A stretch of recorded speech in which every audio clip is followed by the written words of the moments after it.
மீன ராசி என்பர்களுக்கு காலபுருஷனுக்கு 12ஆம் இடமான அந்த அயன சயன ஸ்தானத்துல இருக்கக்கூடிய ராசி என்பர்கள் மீன ராசி என்பர்கள். இதெல்லாமே எங்களுக்கு நினைச்ச நேரத்துல கரெக்டா நடக்குமா அப்படின்றதுதான் ஒரு கேள்விக்குறி. அங்கதான் அந்த ஜென்ம சனி வேலை செய்வார். கொஞ்சம் இல்ல, ரொம்பவே கவனமா இருந்து இந்த இடத்துல பெரிய முயற்சிகளை இந்த மீனராசி என்பர்கள் செய்யக்கூடாது. செய்தார்கள் அப்படின்னுங்கிறத அப்படியே நடத்திட்டீங்க அப்படின்னா ஒரு மிகப்பெரிய ஒரு வெற்றியை அடைந்துருவீங்க, மிகப்பெரிய ஒரு வருமானத்தை அடைந்துருவீங்க. அப்படி இல்லாத பட்சத்துல மிகப்பெரிய ஒரு வீழ்ச்சிகளை அடையக்கூடிய ஒரு நேரமாக இருக்கும்.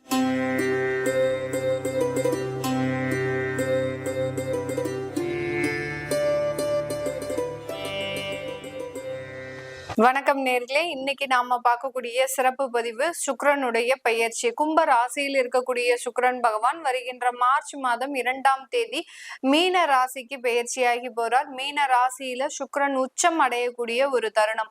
இந்த 26 நாட்களுக்கு சுக்கிரனாகப்பட்டவர் உச்சம் பெற்று ஒவ்வொரு ராசி என்பர்களுக்கும் உண்டான பலன்களை என்ன மாதிரியா கொடுக்க போறார். ஏன்னா சுக்கிரனாகப்பட்டவர் ஜோதிட ரீதியாக வருமானத்தை குறிக்கக்கூடிய ஒரு கிரகம், ஆடம்பர ஒரு வாழ்க்கையை குறிக்கக்கூடிய ஒரு கிரகம், அடுத்து ஒரு கலத்தர காரகமும் கூட இந்த சுக்கிரன். அதனால எந்தெந்த ராசி என்பவர்களுக்கு என்ன மாதிரியான ஒரு மாற்றங்கள் இருக்க போகுது அப்படின்றத இந்த பதிவுல நம்ம தெளிவா பார்க்க போறோம். இந்த சேனல்ல முதன்முறையா பாக்குறீங்க அப்படின்னா சப்ஸ்கிரைப் பண்ணிக்கோங்க, பெல் பட்டன்ல ஆல் ஆப்ஷன் சூஸ் பண்ணிக்கோங்க. மீன ராசி என்பர்களுக்கு காலபுருஷனுக்கு 12ஆம் இடமான அந்த அயன சயன ஸ்தானத்துல இருக்கக்கூடிய ராசி என்பர்கள் மீன ராசி என்பர்கள். ஒரு நேர்மையான ஒரு குணம், அடுத்து பாத்தீங்கன்னா ஸ்ட்ரெயிட் ஃபார்வர்டான சில விஷயங்கள், இது எல்லாமே இவர்களுக்கு ஒரு சப்போர்ட்டிவாக இருந்தாலும் குடும்பத்தினால சில பிரச்சனைகள் அப்படின்றது இந்த மீனராசி என்பவர்களுக்கு இருக்கும். அடுத்து பாத்தீங்கன்னா இந்த மீனராசியிலேயே அந்த சுக்கிரன் உச்சம் பெறக்கூடிய ஒரு காலகட்டமும் வருது.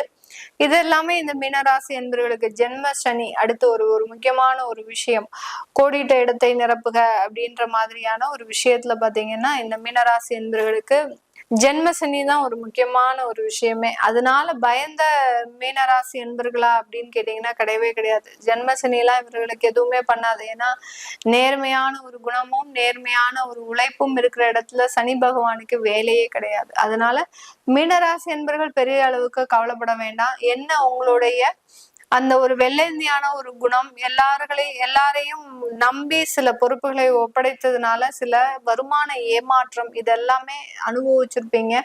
அதுல இருந்தெல்லாம் கொஞ்சம் கொஞ்சமாக மீண்டெழ முடியுமா அப்படின்ற ஒரு கேள்விகள் இருக்கும்.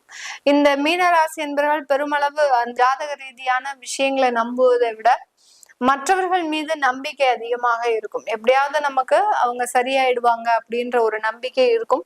வர வர அதுவும் கொஞ்சம் கொஞ்சமாக குறைஞ்சிட்டு வருது. உறவுகள் மத்தியில இருக்கக்கூடிய நம்பிக்கை அப்படின்றது இந்த மீனராசி என்பவர்களுக்கு அது குறைஞ்சிக்கிட்டே வருது. இதனால சில இடத்துல இவர்கள் இந்த மாதிரியான பதிவுகளை பார்க்கறதுக்கும் வாய்ப்புகள் அதிகமாக இருக்கு.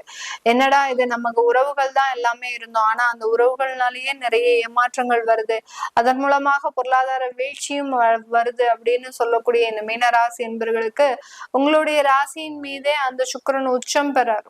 உபஜய ஸ்தானாதிபதி, அடுத்து அஷ்டமாதிபதி. அங்க ஒரு கவனிக்க வேண்டிய ஒரு விஷயம் என்ன அப்படின்னு கேட்டீங்கன்னா, அஷ்டமாதிபதி உச்சம் பெற போறார். அந்த உச்சம் பெறதுனால ஏதாவது ஒரு பிரச்சனையை நீங்களே வம்ப விலக்கி வாங்கக்கூடிய ஒரு தருணமாக இருக்கும். அதுவும் வாலண்டரியா போய் எனக்கு இந்த பிரச்சனை வேணும் அப்படின்ற மாதிரியாக ஏதாவது ஒரு ரிஸ்க் எடுக்கக்கூடிய ஒரு தருணமாக தான் இருக்க போது இந்த மீன ராசி என்பவர்களுக்கு. பிரச்சனைனா என்ன, எல்லாமே ரிஸ்க் தான். ஒரு ஒரு முதலீடு செய்யறதும் ஒரு ரிஸ்க் தான். அடுத்து பாத்தீங்கன்னா வெளிநாட்டுக்கு போறதும் ஒரு ரிஸ்க் தான். ஒரு தொழிலை ஏற்படுத்துறதும் ஒரு ரிஸ்க் தான். இந்த மாதிரியான விஷயங்கள்ல அதிகப்படியான ஒரு நாட்டம் இருக்கக்கூடிய ஒரு நேரமாக தான் இந்த மீனராசி என்பவர்களுக்கு இருக்க போகுது. இதெல்லாமே எங்களுக்கு நினைச்ச நேரத்துல கரெக்டா நடக்குமா அப்படின்றதுதான் ஒரு கேள்விக்குறி. அங்கதான் அந்த ஜென்ம சனி வேலை செய்வார். உங்களுக்கு ஒரு முட்டுக்கட்டை போட்டுக்கிட்டே இருப்பார். அந்த சனி பகவான் பாத்தீங்கன்னா எப்படி ஒரு தேர் இழுக்கும் போது அந்த தேர் விறுவிறுன்னு போயிடக்கூடாது அப்படின்றதுக்காக அடுத்தடுத்து ஒரு நகர்வுக்கு ஒரு முட்டுக்கட்டையை போட்டுக்கிட்டே இருப்பாங்க. அந்த மாதிரியாக அந்த ஜென்ம சனி அப்படின்றது இவர்களுடைய வாழ்க்கையில ஒரு வளர்ச்சிகள் ஃபாஸ்டா வரக்கூடாது அப்படின்றதுக்காக கண்டிப்பாக அந்த இடத்துல ஒரு முட்டுக்கட்டையை போட்டுக்கிட்டே இருப்பாரு சனி பகவான். அதனால ஒவ்வொரு இடத்துலயும் ஒரு நிதானத்தோடு சில முடிவுகளை எடுக்க வேண்டிய ஒரு அவசிய சூழ்நிலையில இந்த மீனராசி என்பர்கள் இருக்கிறாங்க. இதுல இந்த சுக்கிரன் உச்சம் பெறக்கூடிய ஒரு காலகட்டம், ஒரு 26 நாட்களுக்கு வர்றார். அப்படி இருக்கும்போது உங்களை தேடி ஒரு சில இன்வெஸ்டர்ஸ் வரக்கூடிய ஒரு நேரம், அவர்களை நம்பி நீங்க ஒரு சில இடத்துல ப்ராஜெக்ட்ஸை நீங்க போடக்கூடிய ஒரு டைமாக இருக்கும். அதனால நிறைய வளர்ச்சிகள் இருக்குமா அப்படின்னு கேட்டீங்கன்னா ரொம்ப கேர்ஃபுல்லா ஒவ்வொரு இடத்துலயும் காலடி பதித்து எடுத்து வைக்கணும். ஏன்னா இதுக்கு ஒரு சுய ஜாதகம் உங்களுக்கு ஒரு சப்போர்ட்டிவா இருக்கும். உங்களுக்கு இப்போ ஒரு 4ஆம் இடத்துல இருந்து திசை நடத்துறது, ஒரு 2ஆம் இடத்துல இருந்து ஒரு திசையை நடத்துது அப்படின்னா நீங்க கண்ணை மூடிக்கிட்டு சில விஷயங்கள்லாம் செய்யலாம். இதே இது 6, 8, 12ல இருந்து திசை நடத்துது அப்படின்னாலே கொஞ்சம் கவனமா இருக்கணும். கொஞ்சம் இல்ல, ரொம்பவே கவனமா இருந்து இந்த இடத்துல பெரிய முயற்சிகளை இந்த மீனராசி என்பர்கள் செய்யக்கூடாது. செய்தார்கள் அப்படின்னா அதனால சில பிரச்சனைகளை அனுபவிக்கக்கூடிய இந்த ஒரு 26 நாட்கள் ரொம்ப ஃப்ரூட்ஃபுல்லா இருக்கும். நீங்க நினைச்சதெல்லாம் சாதிச்ச மாதிரி இருக்கும்.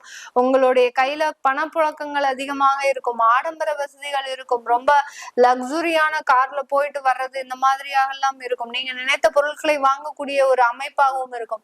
27வது நாள் எல்லாமே சப்ஜாட அப்படியே குறைய ஆரம்பிச்சு சுக்கிரன் டாட்டா பை பை காமிச்சிட்டு போயிட்டே இருப்பார்.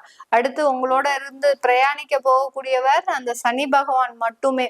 சுக்கிரன் வந்ததுபடி வந்து போய்கிட்டே இருப்பார். ஆனா சனி பகவான் தான் உங்களுக்கு நிறைய பாடங்களை கற்பிக்கக்கூடிய ஒரு நபராக உங்களுடைய ராசி மீது பயணிச்சுக்கிட்டு இருக்கார். அதனால ரொம்ப ஒவ்வொரு இடத்துலயும் கெடுதலான தசாபுத்தி நடந்தது அப்படின்னா மிகப்பெரிய அளவுக்கு முயற்சிகள் செய்யாமல் இருக்கிறத அப்படியே நடத்திட்டீங்க அப்படின்னா ஒரு மிகப்பெரிய ஒரு வெற்றியை அடைந்துருவீங்க, மிகப்பெரிய ஒரு வருமானத்தை அடைந்துருவீங்க. அப்படி இல்லாத பட்சத்துல மிகப்பெரிய ஒரு வீழ்ச்சிகளை அடையக்கூடிய ஒரு நேரமாக இருக்கும். வேலை செய்யக்கூடியவர்கள், அதாவது ஒரு வேலை வாய்ப்புக்காக போறீங்க, இல்ல ஒரு உயர் பதவிக்காக ஒரு ப்ரப்போசல் கொடுக்குறீங்க, ஒரு இன்கிரிமெண்ட்டுக்காக ஒரு ப்ரப்போசல் கொடுக்குறீங்க அப்படின்னா உங்களுக்கு இது எல்லாமே இந்த 26 நாட்களுக்குள்ள செஞ்சிடணும். எதெல்லாம் நீங்க அப்ளிகேஷன் போடணுமோ அது எல்லாத்தையும் அப்ளிகேஷன் போட்டுடணும். இந்த இடத்துல நான் அப்ளிகேஷன் போடுறேன், எனக்கு வேலை வாய்ப்பு கிடைக்கிற மாதிரி இருக்கு அப்படின்னா உடனே இந்த மார்ச் மாதத்துல போட்டுடணும். எனக்கு இந்த இடத்துல வருமானம் வரணும், ஒரு இன்கிரிமெண்ட் வரணும், ஒரு ப்ரமோஷன்ஸ் வரணும் அப்படின்னா அதற்குண்டான ப்ரப்போசல்ஸை உங்களுடைய உயரதிகாரிகள் கிட்ட கொடுத்துடணும். சார் எனக்கு ஏதாவது இந்த மாசம் பார்த்து பண்ணுங்க சார் அப்படின்னு சொல்லி ஒரு ப்ரப்போசல் கொடுத்துட்டீங்க அப்படின்னா ஆட்டோமேட்டிக்காக அந்த சுக்கிரன் இந்த உச்சம் பெற்று இருக்கக்கூடிய காலகட்டத்திலேயே உங்களுக்கு எல்லாத்தையும் சாங்ஷன் பண்ணிட்டு போயிடுவார். அவர் போனதுக்கு அப்புறம் நீங்க கொடுத்தீங்க அப்படின்னா அந்த பேப்பர்ஸ் எல்லாம் கிடப்புல போட்ட மாதிரி அப்படியே கிடந்திருந்துரும், எந்த விதமான ஒரு வளர்ச்சிகளும் கிடையாது. இந்த மாதிரியாக ஒரு தற்காலிக கிரகங்களின் கோச்சார சூழ்நிலை உங்களுக்கு அபரிமிதமான ஒரு லாபத்தையும் அபரிமிதமான ஒரு வளர்ச்சியையும் ஒரு குறைந்த காலகட்டத்துல ஏற்படுத்தி கொடுக்கக்கூடிய ஒரு தருணமாக இருக்கும். உங்களுடைய வரன் பார்க்கக்கூடிய ஒரு விஷயத்துல நிறைய ஒரு முன்னேற்றங்கள், நல்ல ஒரு ஸ்டேட்டஸான ஒரு வரன் அமையறதுக்கு உண்டான ஒரு நேரம், ஒரு நாலேஜபிள், ஒரு வசீகரமிக்க ஒரு வரன் அமையறதுக்கு உண்டான ஒரு நேரமாகவும் தான் இந்த மீன ராசி என்பவர்களுக்கு இருக்க போகுது. இது எல்லாமே நம்ம கோச்சார நிலவரப்படி பலன்களை கணிச்சு சொல்லியிருக்கிறோம். உங்களுடைய சுய ஜாதக தசாபுத்தி பலன்களை பார்க்கணும் விருப்பப்படுறவங்க கீழே இருக்கிற நம்பருக்கு வாட்ஸ்அப்ல அப்பாயின்மெண்ட் வாங்கிட்டு நீங்க கன்சல்ட் பண்ணிக்கலாம். உங்களுடைய குழந்தைகளுக்கு ஜாதகம் எழுதணும், நியூமராலஜி படி பெயர் வைக்கணும்னு நினைக்கிறவங்களும் கீழே இருக்கிற நம்பருக்கு வாட்ஸ்அப்ல மெசேஜ் அனுப்புங்க. அதற்குண்டான விவரங்கள் தெரிய வரும். உங்களிடமிருந்து விடைபெறுவது உங்கள் ஆஸ்ட்ரோ பூர்ணா. நன்றி, வணக்கம்.